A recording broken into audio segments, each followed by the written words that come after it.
ইফকোর উদ্যোগে বীরভূম জেলার মল্লারপুর দীক্ষা ভবনে 40 জন বাফার সমবায় সমিতিদের নিয়ে সার বিক্রেতাদের প্রশিক্ষণ শিবির অনুষ্ঠিত হলো আজ বৈকালে।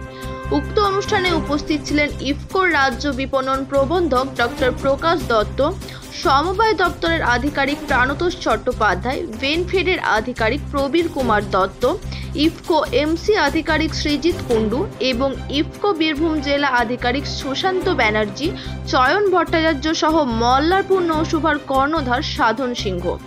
এই অর্থবর্ষে কৃষি উৎপাদকদের যোগান ও চাহিদা সম্পর্কে প্রকাশবাবু বিশদে আলোচনা করেন। জেলার সমবায় সমিতিগুলিকে সারের ব্যবসায় আরও সক্রিয়ভাবে যুক্ত হওয়ার জন্য প্রাণতোষ বাবু আহ্বান জানান।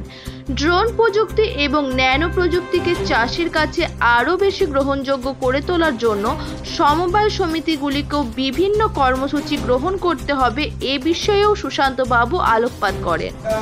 সরে থাকতে পারবো না, যদি আমরা সরে থাকার চেষ্টা করি আমাদেরকে নিজেদেরকে সরে যেতে হবে। সেই জন্য ইফকো যেহেতু নতুন নতুন প্রযুক্তি আনছে, সেগুলো কোনোটাই সবগুলোই কিন্তু চাষির স্বার্থ রক্ষার জন্য, সেগুলো সবকটাই কিন্তু মাটির স্বার্থ রক্ষার জন্য। আমাদের ব্যবসায়িক তো চিন্তা ভাবনা থাকবেই, ব্যবসায়িক চিন্তা ভাবনার পাশাপাশি আমাদের যে नमस्कार, मैं doctor Ranjan Shetty, lead cardiologist at Sparsh Infantry Road Bengaluru.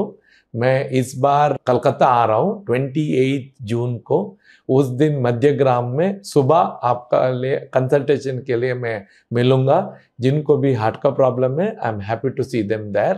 Thank you.